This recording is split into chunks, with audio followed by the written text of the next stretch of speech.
Welcome to the Scientific Sense podcast, where we explore emerging ideas from science, policy, economics, and technology. My name is Gill Eapen. We talk with world's leading academics and experts about their recent research or general areas of topical interest. Scientific Sense is an unstructured conversation with no agenda or preparation.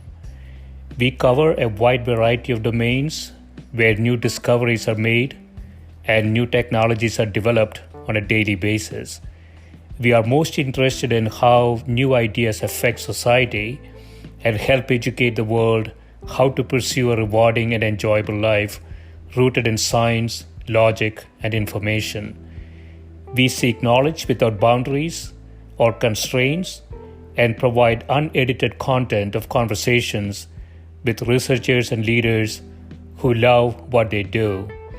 A companion blog to this podcast can be found at scientificsense.com, and this podcast is available on over a dozen platforms and directly at scientificsense.net. If you have suggestions for topics, guests, and other ideas, please send them to info@scientificsense.com, and I can be reached at gill@eapen.info. My guest today is Professor Jeff Prince, who is a professor and chair of business economics and public policy at Indiana University. He is also the chair of strategic management and co-director of the Institute for Business Analytics. He recently served as chief economist at the Federal Communications Commission, FCC. Welcome, Jeff. Thank you, Gil. Great to be here. Yeah, so I want to start with one of your slightly older papers, measuring consumer preferences for video content provision via cord-cutting behavior. And so in which you say the television industry is undergoing a generational shift in structure. This was done in 2016. So in that context, however, many demand-side determinants are still not well understood. And so you model how consumers choose video content, kind of comparing the over-the-air sort of medium versus paid subscription to cable or satellite, and then online streaming, sometimes called as over-the-top content provision, OTT. You want to talk a bit about the data that you used and what you may have found? Sure. So by today's standards, these data are ancient, although I think they were particularly useful for the questions we had in mind. So these data are back in, I believe they were 2008 and 2009. Yeah. But the beauty of it was, the challenge when people were talking about cord cutting, and that's still a hot topic even to today with cord cutting, is it was hard to see a lot of action in a relatively short period of time. It's kind of this long slog of gradual change. But in the 08-09 period, you had a bit of a jump with the financial crisis. And so you actually had quite a bit of cord cutting in our data set at that time. Yeah. It allowed us to kind of dig in a little deeper as to what might be some of the driving factors in cord cutting decisions. So cord cutting in this context, Jeff, you mean essentially getting out of sort of paying subscription for cable and satellite? That's correct. Okay. It doesn't necessarily mean you're not paying for content, right? So you might then switch to a streaming service, but you also might just go to only over the air. But that's right. So cutting a kind of a traditional cable subscription service. Okay. And so clearly, I think internet availability and bandwidth and speed and everything else has been changing quite dramatically. And so I guess this wasn't an option really in early 2000s, right? I remember I'm in sort of in a suburb of Connecticut. And I remember in 2000, I had to get satellite internet because there was no wired service, and all of that. And all of those things have changed now, right? And so now it's a different question almost. No, that's absolutely right. So I would argue the paper we're talking about is probably about as early as you could realistically look at this kind of question. Prior to that, it just wasn't feasible. And that makes a lot of sense because you didn't really see even the over-the-top options until about 2008. That's when Netflix started streaming. That's when you saw Hulu start streaming. So these guys were all coming on the scene and technology driven, right? That now that it was an option, of course they want to get in on that action. So I think one of the really interesting things we were able to discover is what kind of things drive people to move away from the subscription onto kind of an over-the-top model. And in a lot of ways, and this, we actually had a Harvard Business Review article that followed on this. It's because we were one of the earlier papers to really point to matching content doesn't really seem to do much. And by that, I mean, you might, as Hulu or as Netflix, they might offer content, that overlaps with what you would get with your traditional service, right? So I could see my NBC shows, my ABC shows, or whatever on the over-the-top service.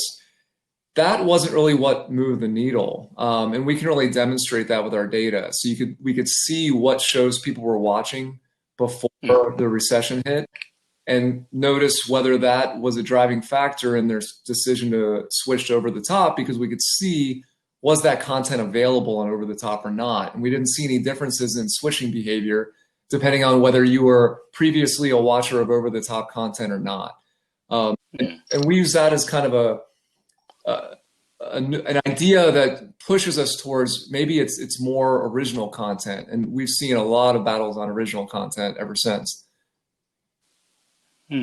That's interesting. So, when I think about cable, it's sort of structured like, and I haven't used cable for a long time, but it's sort of structured like a menu, right? You have to first get the basic subscription, and then you have to start buying bundles.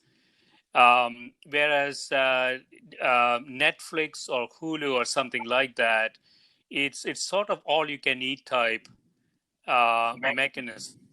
So do you think, sort of the pricing that cable had as opposed to online content also drove that behavior or not? It's a good question. It's hard to say from what we've done. I guess, one of the things we find is that income certainly was a big driver. You early on, the main people who were dropping to go over the top or just over the air certainly were kind of on the lower income of the spectrum. Also, the younger crowd were the ones that were doing this. I think maybe there's a broader answer to your question. I always like to tell this to people when, if you probably remember back in around like 2006, there was a push at the FCC and other entities to move towards a la carte pricing for cable. Yeah. And the idea was simple, right? It was basically, why am I paying for stuff that I don't use? Right. And there was even, some cultural issues there. So people would find some content offensive, so then they didn't want that part of their bundle. I think MTV was often singled out, but certainly you could do others. And there were many of us, including me, that said, you can do this if you break these guys up. If you make this a la carte, it's all going to kind of gel back together eventually. The economics behind it just push too hard for a bundle. There's just too much complementarities in having channels offered all together. These guys do not want to advertise to individual consumers, right? A single channel doesn't want to have to try and find ways to reach customers. They want to be part of a bundle so that you can shop in the bundle that you have. And as consumers, it makes our lives easier as well. And you're seeing this with the streaming options now. It's like they've broken up into these individual streaming services, but as many have predicted, it's really evolving into a handful of major players. People are generally subscribing to, 2, 3, 4 streaming services when they go over the top. And guess what? You're paying very similar prices to what you were paying with cable. Yeah, this is a really interesting problem. So looking forward, forward, Jeff, I wondered if there's a conditioning effect. For example, my daughter and that generation, I feel like when they buy a service, they really don't like any sort of constraint on that service. Hmm. Yeah, and so there's a generational thing that is happening. I think I don't know if you have seen that or you agree with that. So generation behind us seems like, okay, I will pay X dollars for a service, but don't tell me afterward that I cannot do this and that because it's just too complex to manage. And if that is true, I think there's a lot of implications for sort of strategic planning for these companies, right? No, I think that's right. And my kids are still pretty young, so I don't think I get in-house anecdotes just yet. But yeah, I think that's right. I don't have a lot of strong predictions on where that's going to lead us in terms of product offerings. I would say certainly it implies, more kind of user control. And I think that's right. And in fact, there's some overlap between that insight and even what I see at the university. So we've had a movement in terms of program offerings to make it more about electives and less about core requirements. And I think that fits into your insight that they're really responding to what they're hearing from the consumers, which is we want more personal control over the product. So Right. I think that might be a general trend that we're seeing. Yeah, that's interesting. So personal control and flexibility. So Yeah. customizability appears to have a lot of value for the younger generation, at least it appears. I want to jump into another paper on in a different area altogether. So impact of mergers on quality provision, evidence from the airline industry. And we're not seeing any mergers now, obviously, but the industry went through some massive mergers. The latest, I think, was American US Air merger. And typically you say in the paper, people focused on sort of the price effects of mergers. And you're focusing on here quality as proxied by on-time performance, which is a very interesting way of looking at it. And so do you want to talk a bit about the data and what conclusions you reached? Yeah, glad to. So this one, there was a wave, between 2001 and 2011 of quite a few major mergers in the airline industry. And we have data on, and this is publicly available, we have data on time performance of the airlines. And roughly speaking, that captures the idea of, there's a couple metrics. There could be fraction of flights that are 15 minutes late, fraction of flights that are 30 minutes late. And then we also have travel time. So actually look at, how long does it take you to get from point A to point B with this airline. And so what we do is we look at, let's examine the performance of the airlines on that quality dimension and get a sense as to how, if and how that's changing with a change in merger status. So as airlines combine, are they getting better in their performance on that? Are they getting worse? And we find in the short run, they get a little bit worse, although that's not even what we'd say statistically significant. So it's not a very robust finding there. But then in the long run, we do see substantial improvement. And so you would argue the efficiencies that are coming through the merger is in fact very high. So it certainly suggests that, and I think there's one of the mainstreams of my research is looking at the relationship between competition and quality. And I find that a really interesting question because I think there's a natural tendency to say, okay, when there's more competition, one of the main results in economics is that more competition drives prices down. But a lot of people like to extend that to quality and say, okay, more competition means better quality. That actually doesn't necessarily hold. It's not nearly as clean of a finding. What's I think really interesting, even in this paper, is we would argue that there does seem to be some efficiency gains that's happening here as to why they're performing better. But I think what's also interesting is that even if there weren't efficiency gains, the economic literature is not clear on whether more competition leads to higher or lower quality as a general result. Under different circumstances, you can get either prediction.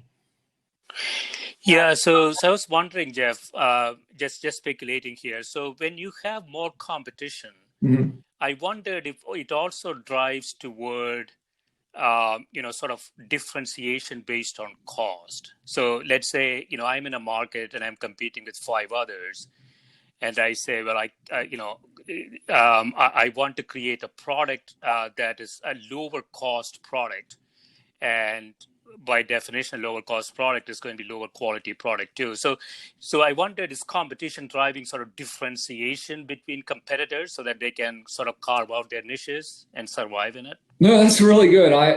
No, that's a great insight. That actually, we have another paper that looks at exactly that question. So that's exactly one of the mechanisms to influence how quality changes with competition. So one of my better known papers is where we look at how incumbents respond to Southwest when they enter a route. And the idea being that Southwest had developed a business model where they generally had better on-time performance than everybody else for a long stretch of time. And this gets back to the counterintuitive nature of the relationship between competition and quality. And what we found is that on average, what happened was when Southwest came in, the incumbents got worse. And like the case, right, that it's like we're losing on that dimension, so we're gonna have to do better on others. The other way. So they sort of take their eye off that particular metric because they can win on that metric. That's right. And so, sort of create a new product that is focused on other things. OTP, though, and I think you mentioned this in the paper, is sort of a weird metric because I've noticed, I fly out of Providence, Rhode Island quite a bit, and American wasn't there for a while, and then after the merger, American is there because of US Air. And I have noticed, the OTP metrics is clearly a function of how much time they're giving themselves, right? Yeah. So, if I'm flying to Philadelphia and I say it's going to take me an hour and a half, and most often I can do it in an hour and 15 minutes, I'm going to get very high metrics on OTP. And I think that game is being played in the industry, right? No, you're absolutely right. And that's a big reason why a lot of our results, we focus on the travel time metric and not the percentage of, 15, 30 minutes late. And it's exactly for that reason. I actually have another paper that we just put out that is looking at the schedule time game that these guys are playing. Because that clearly has been going on, is that over the years, the airlines slowly but surely have been lengthening the windows of their schedule times. And that has obvious ramifications for on-time performance, right? So then they can come back and say, wow, we're performing great. we promised it would be 5 hours and we got it done in 4.5. It's incredible. When it should have been a 3-hour flight, right? I mean, it's not that bad. They definitely are creeping open those schedule times. Right. So one conclusion, if I understand this correctly, Jeff, is that the effect of a merger on quality is ambiguous. There are efficiency-related positive effects. Maybe there are competition-related negative effects. So we can't really predict how quality is going to change. Is that one of the conclusions? So that's right. I think it's, that's certainly not a new insight from us. But one thing that I think is particularly interesting about the quality component is when you think about the price side, the typical tension that people will point to with mergers is, on the one hand, there's efficiencies that would push price down. On the other hand, there's increased market power that pushes price up. And there's your ambiguity, right? With quality, it's a little bit different because you could say we merge. Let's take for granted that there's efficiencies, or there could be efficiencies from the merger. So that may push quality up, but even that I'd say is not 100%. But let's just take that for granted. What adds the extra level of complexity for me is that just looking at the market power side of it, not a clear prediction there. It's not the same as price. So saying that there's more market power after a merger then leads to lower quality, that is not a robust result in economics like the price result. So it adds another layer of, I think, interest in these types of analyses. Right, right. And, these things are getting more and more complex to analyze because, the substitutes that did not exist maybe 20 years ago exist now, in terms of driving fast or taking some other alternative to get to a nearby city. And so sometimes, the markets that are typically analyzed, do you think we are really looking at all the substitutes that are available? Well, that's a big question. I guess not being on the inside of any of these kind of FTC or DOJ analyses of these mergers, I don't want to say that they're missing anything. But I guess I think I agree with your broader point that what might have been constituted as substitutes 20 years ago, the set may look different today. So I think the broader point I would say is that the specifics of the analysis certainly could change, even for kind of a very established market like airlines. And there is a total cost measure that consumer might use, right? So as an example, we have the Amtrak Acela corridor here between Boston and Washington. Mm-hmm. If you take into account, the need to go to the airport and then stand in line to get checked in, the probability of the flight being late, and so if you take all that cost into account, it's really difficult to see flying in the eastern seaboard between Boston and Washington D.C. is actually dominant compared to the train travel. So that makes it quite difficult to look at what exactly how exactly is a consumer making that decision. No, that's right. I think that was certainly warrants kind of a broader market definition, if that's the case, right? That's certainly one of the things the economists will be looking at is, do people realistically substitute between a flight from, say, Boston to New York and taking the train instead? Do you really see people making those kinds of switches, say, if the price of the flight goes up?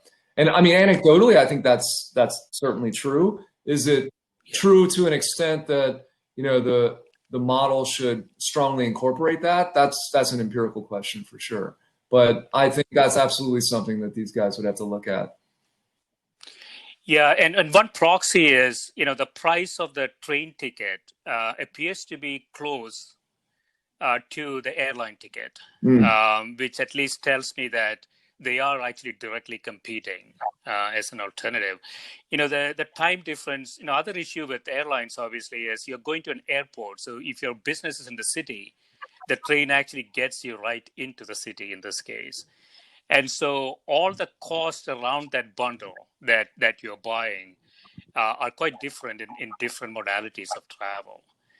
And so it may not be a head-to-head competition, but it's a much more complex question, I guess. No, I think that's right. And you can really make the case that what we're really talking about is just various dimensions of quality, right? So it's, how much better is it for you to end up at, Penn Station as opposed to LaGuardia, your destination. And all those things, I think, definitely factor in. So I could definitely see that as being part of the analysis. Yeah. So the overall then, if I get this, Jeff, the overall conclusion is that, price is more easy to analyze in the case of a merger. But when we think about quality, it's much more complex question. It's much more nuanced. Are you saying from a regulatory perspective, they really have to consider that more systematically? There's definitely been a lot of calls to do that. And certainly, I don't want to pretend they don't do that. I think the regulatory agencies are aware that quality is an important consideration when you think about welfare effects from mergers. But as you said, and I totally agree, it often is a bit more complex than the price component. Just to kind of bring it to a very current issue, right? They just filed, DOJ just filed suit against Google. And if you look at that suit, a lot of the things, what they can't really point to price, certainly not from the consumer side. They could talk about it on advertisers, but they still make the case that consumers are being harmed, and how it's really what along dimensions that really are quality dimensions, right? Privacy, innovation, number of ads or transparency of ads and searches, those kinds of things. Yeah. That's a good segue into a recent paper. So it's entitled, How much is privacy worth around the world and across platforms? I find this really fascinating. So using carefully designed discrete choice surveys, we measure individuals' valuation of online privacy across countries, US, Mexico, Brazil, Colombia, Argentina, and Germany, and data types, personal information, finances, biometrics, location, networks, communications, and web browsing. And you're finding significant difference both in terms of countries as well as the type of information people want to protect, right? That's right. So what did you find there? Oh, there's a lot to unpack in that paper. This was a seriously long project. It was a lot of fun. There's just a lot to it. So basically what we did was we went to 6 different countries. Let's see if I can remember them off the top of my head. So it's US, Mexico, Germany, Argentina, I believe it was Colombia, and Brazil. Yes. Yeah. So we hit all 6 of those countries with online surveys that essentially gave them what, as you described, discrete choice experiments. And so we'd say, look, let's take Facebook, for example. Here are some options. Here you might have your location data, your network data being shared or not. And then you also will get monthly payments or not, or payments of different levels. And what it does is it forces people to make trade-offs. So you say, okay, if they keep this part of my data private, how much money am I willing to give up for that? Or vice versa. And so we can see trade-offs in that manner, and it allows us to get a sense for, how much do people value different types of privacy. And so we then can compare those things across countries, across different types of platforms, across different types of online data that people might care about. Yeah. And so are you asking them sort of to value that? How much would it take for somebody to get that information? What is the real question? So this is very much driven by what's actually out there in the market right now. So one of the things we discovered out just in the marketplace, there's one website called datacoup.com, and you essentially can give them your data, various types of data, and they'll give you monthly payments. And so that was really an inspiration for the way we designed these. So the idea being, if here came to you and said, all right, we have your location data. We can either keep that under wraps, or we'll sell it to third parties that are interested. If you want it under wraps, then we'll not pay you anything. If you allow us to send it to third-party carriers or third-party users, we'll pay you $3 a month or something like that. We then give people lots of those choices. So we'd say, let's think about different types of data like location, your texts, your bank balance, and then consider different monthly payments that these firms might offer to you in exchange for the ability to share that data with third parties.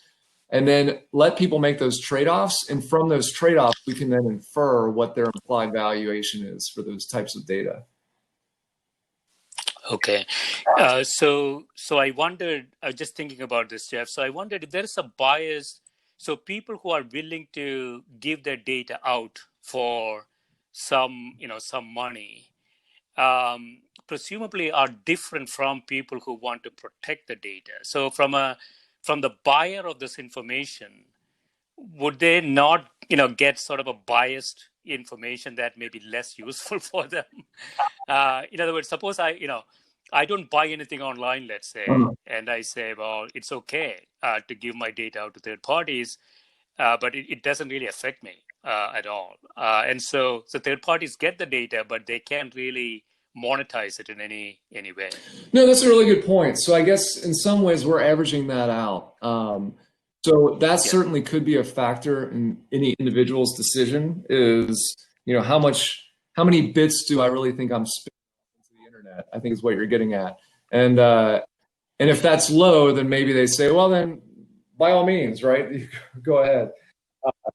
I think that's right. So we don't parse that out. So you can definitely think of ours as, allowing for all those types of people in the data set and averages across them. Although we do at least do some rough measures of the distribution. So you could see, different countries, is there a wider or narrower distribution in valuations? And like one of the interesting findings that we had was Germany seemed to be the most homogeneous in their privacy valuation compared to the other countries. And they value finances, right? More highly than anything That's else. Right. So that was one of the key findings is maybe what's unsurprising is that Germany on average came out on top in terms of their highest valuation for privacy. But I think what's also interesting is that that's largely driven by their protectiveness of their financial information. So they're not a big fan of sharing their balance, sharing cash withdrawal information from their bank. But if you extrapolate from that, then there's not a whole lot of difference between the 6 countries. That's a huge driver of what makes Germany stand out. I don't know if you looked at this, is the financial fraud type activity, is the frequency higher in Germany? I'm just wondering if there's any kind of conditioning. That's a good question. I don't know. That's something we definitely could look into. And that would make sense. That could be a driver if it's just more salient for them. There's a higher risk for whatever reason. There was nothing that came to mind specifically, but that certainly could be an explanation. Yeah. Jeff, we will take a quick break, and when we come back, we'll talk about the mobile attention paper, as well as the broadband user behavior. Sounds great.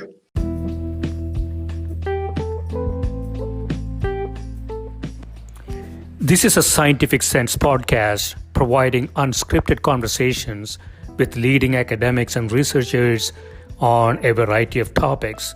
If you'd like to sponsor this podcast, please reach out to info@scientificsense.com.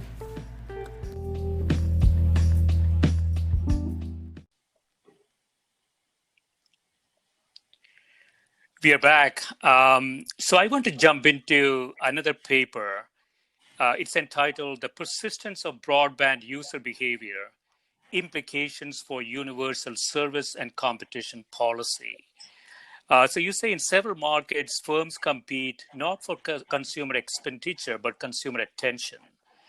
And you say we examine user priorities over the allocation of their time and interpret that behavior in light of policy discussions over universal service, data caps, and related policy topics, such as merger analysis. So this is a very interesting way to think about this. So the users have a constant budget of time, and you're asking how are they allocating that time to a variety of options in front of them, right?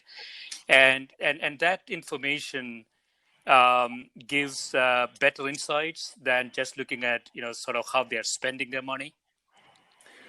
I think in a lot of markets that's becoming the case. I actually just was speaking on a panel earlier this week where we were talking about the attention economy. And that's becoming a bigger focus. And kind of bring us back to the Google suit, that's a big part of this, right? That what you see a lot of now, especially when you think about big tech firms, there's a lot of zero price offerings where what they want is for you to be at their site. So, Facebook certainly comes to mind. You can go on Facebook, you don't pay anything, and you can hang out there all day and they'd be perfectly happy with that. Yeah, so the attention budget is a constant budget. Money could be varying, but attention, you can't really do much. You got only 24 hours a day. And so Google and Facebook and other companies like that essentially is now monopolizing that firm budget of the consumer, right? So if they are, if somebody is on Facebook all the time, that person is not really able to get any information from any other avenue. So this is really true monopoly power than other areas we have seen, right? Well, I'm always reluctant to come down with a clear verdict on monopoly power, but I guess I would look at it that, certainly that would be a case where Facebook, is garnering a big share of your time and attention. And then I think an important question would be how kind of locked into that are you? Are there competing products and services that might be able to take your attention away from Facebook? And certainly that's what Facebook's worried about. That was a lot of the controversy about them acquiring Instagram, right? Is that Instagram was seen as a big threat. And why? Because people like to spend a lot of their time and attention on Instagram. And that very easily could be a major substitute for Facebook. And then if they acquire them, there you go. It takes away that threat. It's becoming a central issue, I think, in competition analysis, thinking about how are these firms competing for consumers' eyeballs and attention and time. Right. Yeah. And Jeff, I don't know if this is the way that you think about it. So there are switching costs for a consumer, right? So suppose I get very familiar with Facebook's, sort of features and how the website is laid out and so on. And even if I have equal quality information in an alternative, it is still quite expensive for me to switch. And so just the existence of an alternative, I don't know if it's really going to do much. Is that a way to think about it or no? Oh, I would certainly agree that is a way to think about it. That's an empirical question. So it could be. I think I could certainly imagine a world where consumers would find it costly to switch for all the reasons you described. There's familiarity, there's learning costs, all kinds of things. But you could also come up with stories where it's not so costly. It would be relatively easy, or there's multi-homing going on. There might be people that engage with multiple social media sites and find comfort in all of them and kind of toggle between them. So that actually that kind of motivates what we were looking at, because I guess when we started that project, one of the things I was interested in looking at was simply how do different online video business models compete. And when we started to dive into that, I realized we don't even have much of an understanding of just the general attention allocation patterns that people have online. That's what really got us to work on what we did. Yeah, and also I think there is some sort of network effect too, right? So if all my friends are on Facebook and I'm on Facebook and I say I find a more interesting platform out there, if I were to switch to the new platform, my friends are not there. So it wouldn't really make a difference, right? So it's almost like I cannot switch because I'm sort of tied to that network that I'm part of. No, that's absolutely true. I think there's a couple important points to make there. And one is Facebook was not the first on the scene, right? One of the brilliant moves that they had was how they rolled out the network effects. in order to get kind of a stronger buy-in by their customers, right? So starting with the Ivy Leagues and moving out through college campuses. As someone who was kind of in that age group at the time, I can almost see exactly what happened, even anecdotally. I remember the Friendsters, MySpaces, right, that predated Facebook. And why were those not appealing to me? It's because it just felt like a random group of people. Whereas with Facebook, if you went on and you were at Harvard, for example, when it started out, odds were that you had some small degree of separation between you and the other people that were on. And so if you just kind of browsed, who's on that site, odds were that you had some, small path to a connection to a good number of those people. And all of a sudden, then it has value. You're interested in those networks. I'm not interested in some random person in Colorado, right? Right.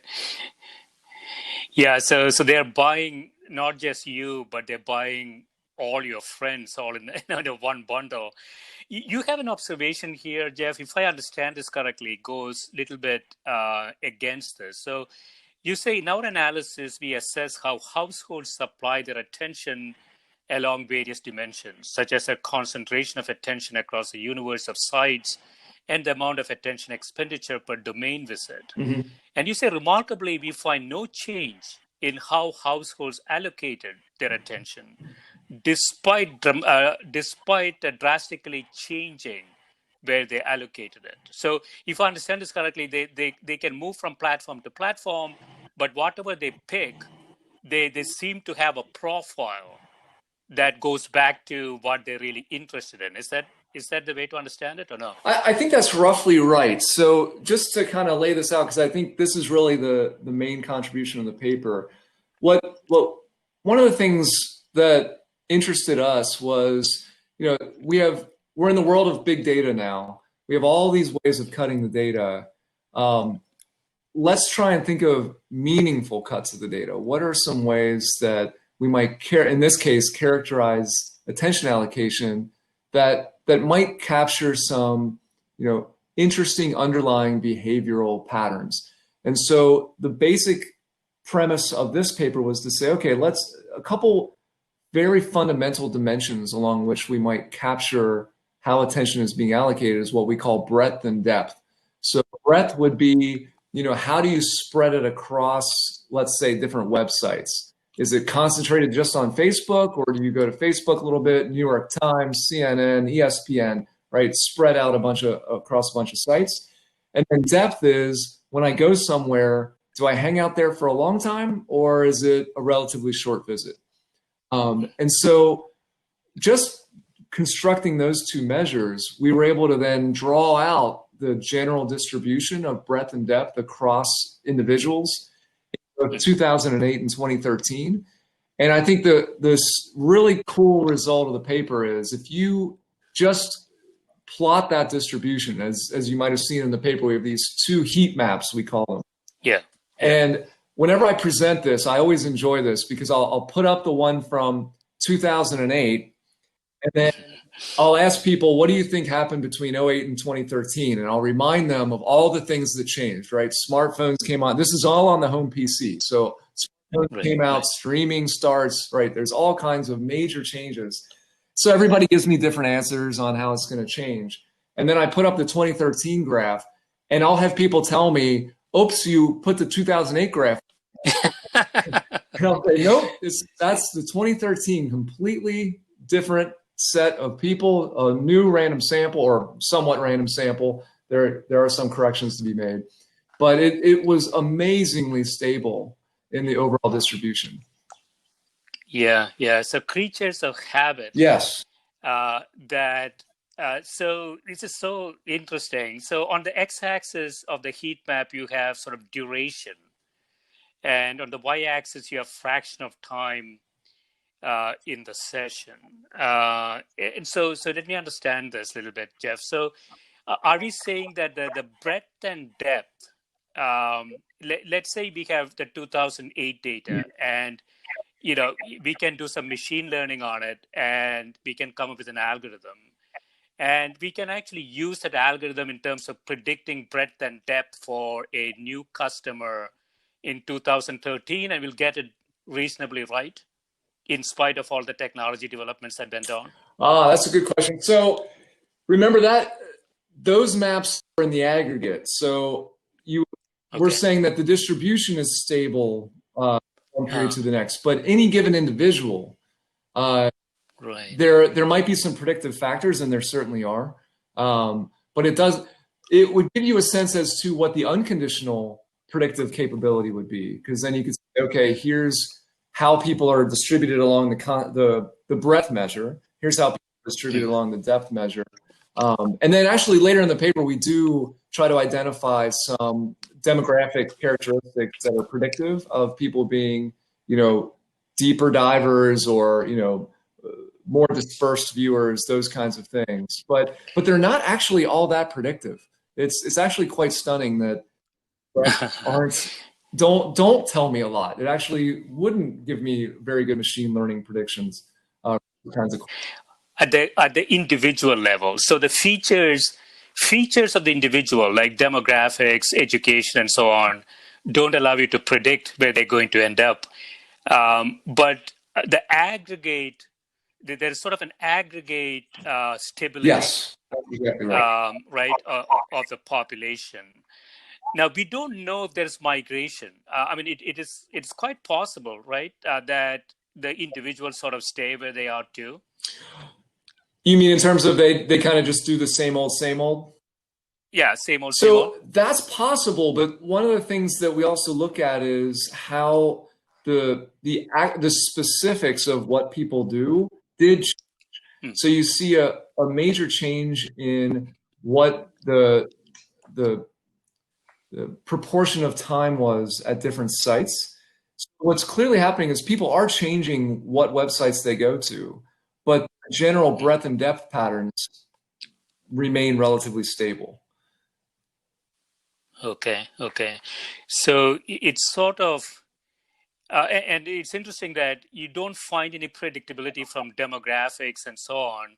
So it's not like we can assign an individual's personality or education or something like that to say, yeah, we understand that individual. That is where, that is how the breadth and depth combination is going to be. There is no predictability there. But generally speaking, that configuration is stable. But what we have shown here is that configuration is stable for the population, right? That is what we can. That's right, and it's, even though we can't demonstrate it at the individual level, it's suggestive that at the individual level there's stability, right? Because the only way you get such stability in the aggregate, despite lots of individual changes from 2008 to 2013, is if they all canceled out almost perfectly. Now that's possible, but that seems unlikely. I would argue that our explanation is that people are creatures of habit. Their breadth and depth patterns are relatively stable, and that's why we're seeing the aggregate stability.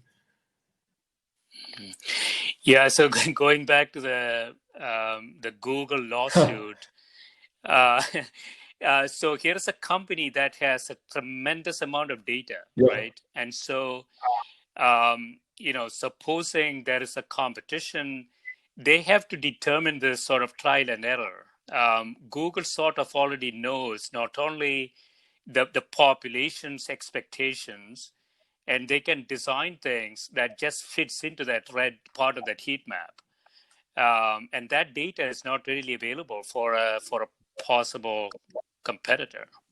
That's entirely possible.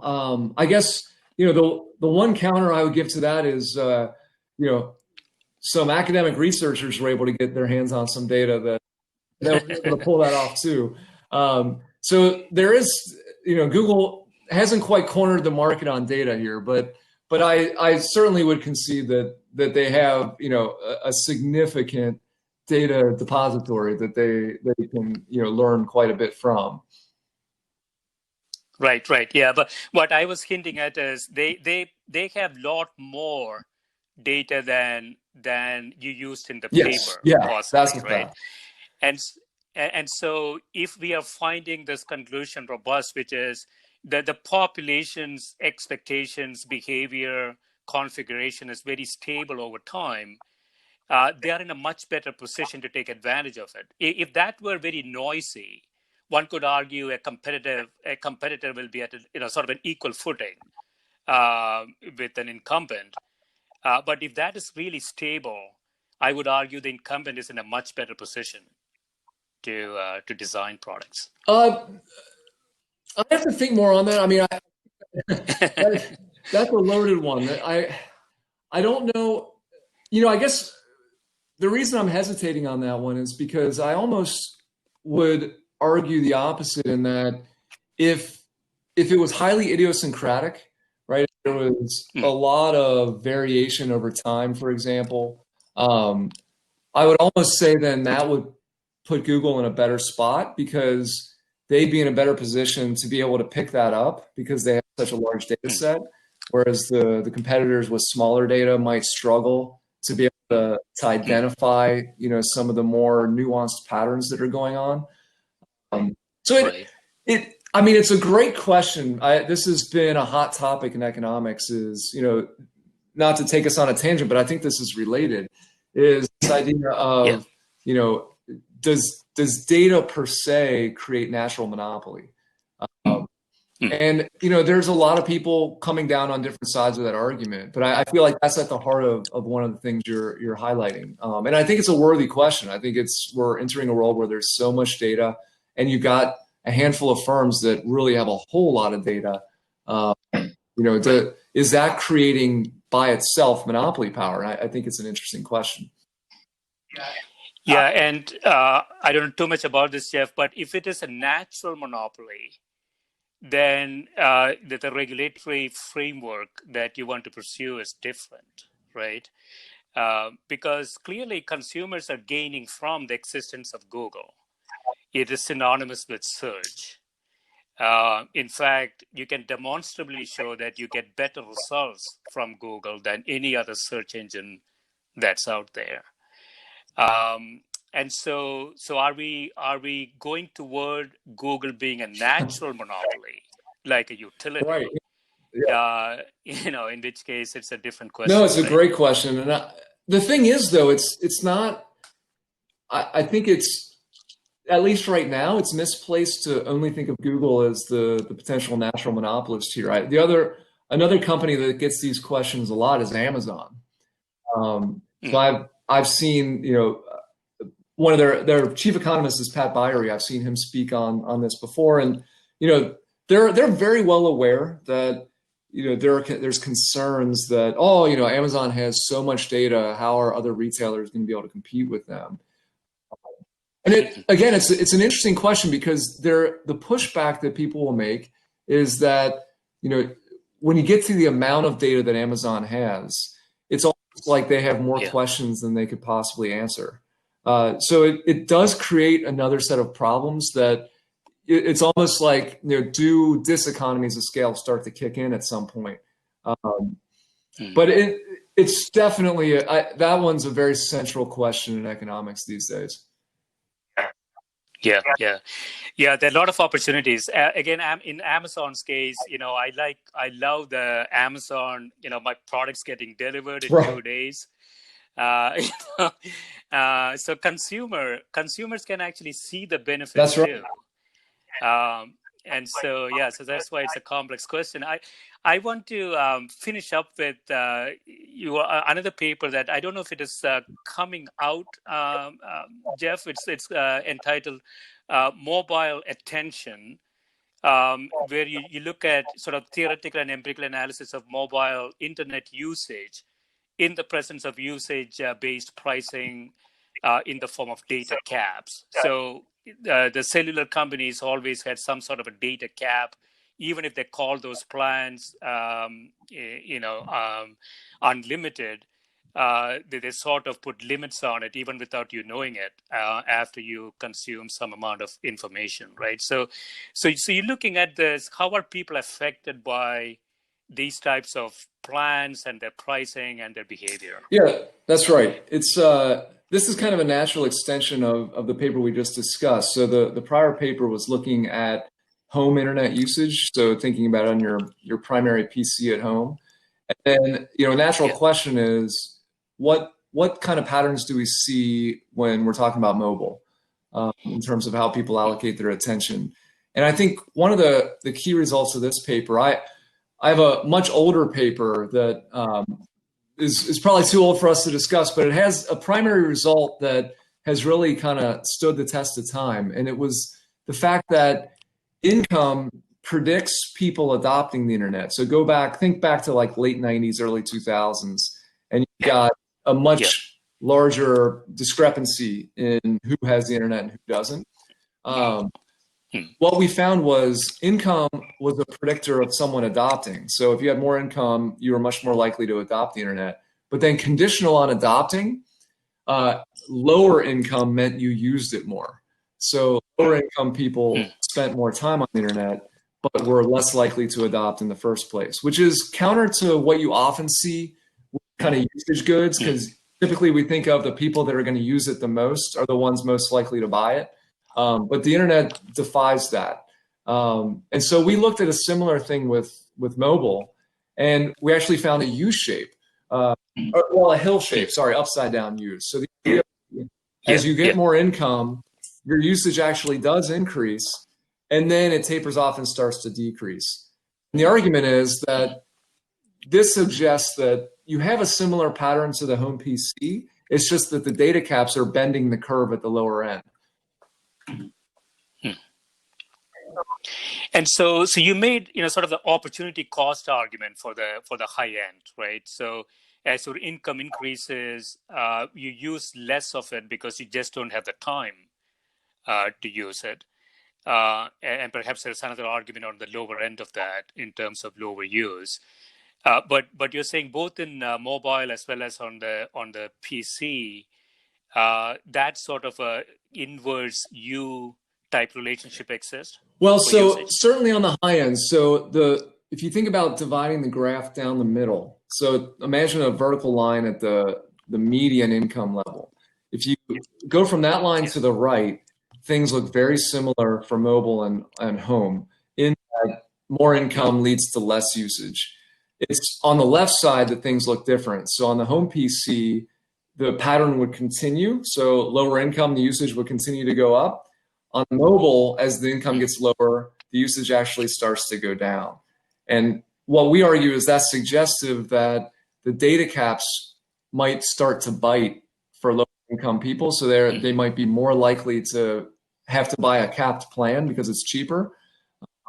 And so while in an unconstrained world, they might have consumed the most, in the constrained world, they end up consuming less than some of their higher income counterparts. Right. And you had some prescriptions. I don't have the paper in front of me, but in terms of how companies should think about it, right? How should they price it, and whether they should have data caps at all, whether it's revenue maximizing. You had some observations there too from a company policy. Yeah. So one way to think about that pricing scheme is to say, it's really a price discrimination scheme. You say, I'm going to offer you. Let's keep it simple. Two different options. You can have the unlimited plan that costs more, or you can have one with a data cap that costs less. And we'll let people self-select into which plan they like more. And one of the questions that's kind of floating out there is, we definitely see firms doing that, right? So that's a reality. We do see plans that have that flavor. And what's driving that though? Are they using it because it's a revenue enhancer? Or is it more cost driven, right? So do they need to put caps, have capped plans to try and manage the volume on their systems? And one of the things that we show is that if the demand looks like the way it suggests from our earlier paper and from the analysis we do in this paper in terms of how usage relates to income, it suggests that using that type of price discrimination scheme is unlikely to be a revenue enhancer. the nature of how people are using it. So that having typically what we think of again is that the so-called high types, the ones who are willing to pay more, the ones more likely to adopt in the, when you think about just adoption of the internet, would be the ones that use it the most. So, but in this case, kind of like the home internet, the ones who might be most likely to afford and be purchasing the unlimited plans actually might be the ones who, on average, use it less. Because there's this disconnect between the income and the usage preferences. And so you want to sort of use, you call it usage intensity rather than duration. That's right. So we have a much clearer pattern when it comes to the intensity of use and its relationship to income. So the way we measure intensity is we look at the number of page views that these guys do when they go to an individual site. And so that has a more monotonic relationship. So it might be, if you're thinking about it from the firm standpoint, if you think about it as intensity versus usage in terms of how we might try to price discriminate according to someone, trying to identify someone's income, the intensity might be a better way to sort people out than by using their usage patterns. Okay. So in conclusion, Jeff, I want to ask you sort of a loaded question. Okay. You don't have to answer this if you don't want to. So, the metrics tell us there is half a dozen or so companies in the U.S. Their market caps today is about close to one third of the S&P 500 market cap. Many of them are over $1 trillion in market cap. So we clearly have a very biased, sort of an industry position here that few companies dominate in certain areas. Now, consumers are benefiting from it, at least on the surface. And so you mentioned this. This is a hotly debated idea in economics, and Justice Department and others are beginning to look at this more systematically. Where do you think we will come out on this question? I'm really glad that you asked that question. I thought for sure you were going to say, "Is this a good thing or not?" And that would be even more loaded. So where do I think we're going to come out? The tea leaves right now, if you're reading them, certainly points to there's a lot of bipartisan agreement that there are issues to be addressed with some of these companies. I mean, and the Google lawsuit is obviously, maybe the first shoe to drop.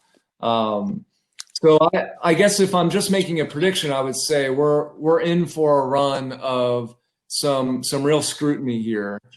I don't know how deep it's going to go.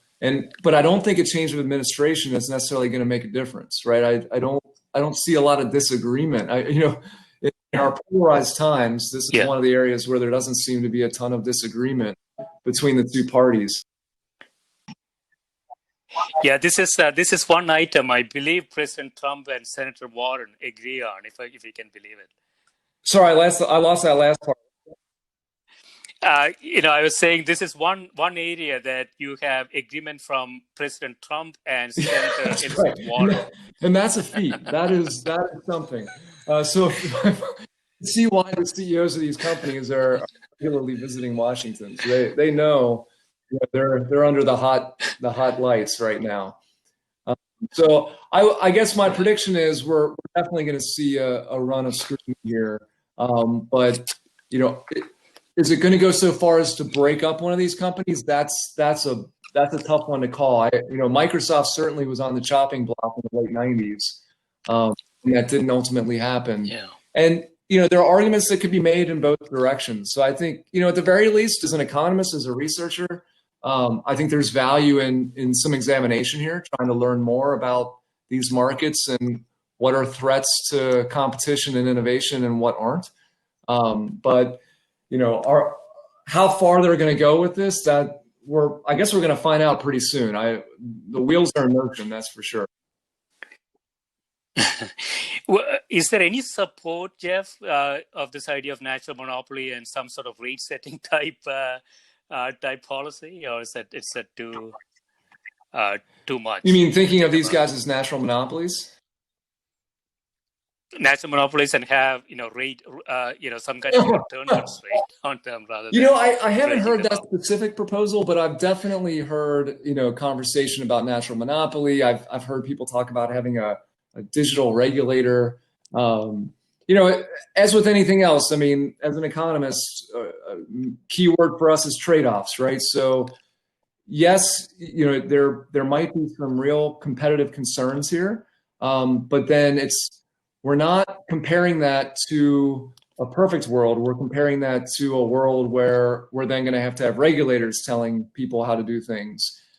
And so it's trying to get a handle on, is the laissez-faire approach, allowing so much harm that intervention would clearly lessen that. And that's the open question, I think. And we're going to start answering that, I think, with this Google lawsuit. Yeah. Right. Yeah, excellent. This has been great, Jeff. Thanks so much for spending time with me. And good luck with this research. Thanks very much. It's very topical. Take care. Thank you. Bye.